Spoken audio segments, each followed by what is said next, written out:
আসসালামু আলাইকুম। কেমন আছেন আপনারা? এই শিং মাছগুলো দেখলে না কলিজাটা কেমন করে, হাত পা গুলো ঝিমঝিম করে। তো ভালো আছেন তো আপনারা?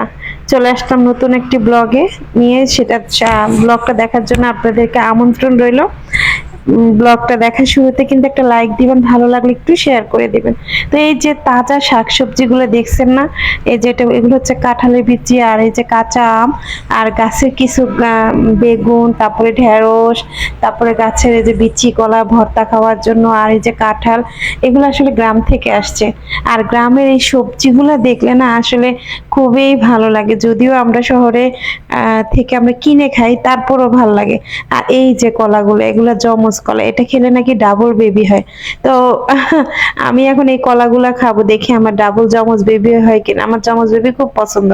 আর এটার উপরে খোসার আবরণটা দেখে মনে হচ্ছে যেটা দেখতে মনে হয় কুচ্ছিত, খেতে না। আর আসলে মানুষের বাহ্যিক দিকটা দেখে বিবেচনা করাটা ঠিক না, কারণ ভিতরটা অনেক ভালো। মানুষের উপরের দিক থেকে বিবেচনা না করে মনটাকে আমি আসলে যেটা করি আর কি, প্রাধান্য দিই। তো এইদিকে সকালবেলা নাস্তার জন্য এই যে গলার হাড় হুড় যা ছিল এগুলো দিয়ে একটু রান্না করলাম।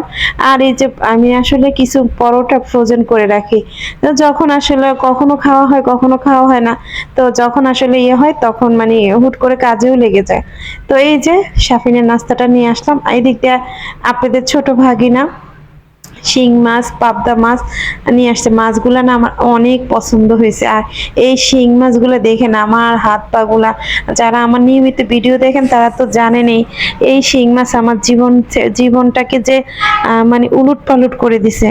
যাক, সে বিষয়ে আর না যাই, যারা দেখেছেন তো দেখেছেন, অন্য এক সময় না বলা যাবে। তো ওই যে কলা দেখছেন, কলাটা এই যে উপরের চামড়াটা কিন্তু দেখতে সুন্দর না, আর ভিতরে কলাটা কতটা পুরো। তো এটা দিয়ে এখন আম দিয়ে ভর্তা করে খাবো। কে কে খেয়েছেন বলেন তো? যদি না খেয়ে থাকেন তাহলে বাসায় ট্রাই করবেন। আসলে এই ভর্তাটা খুবই মজা।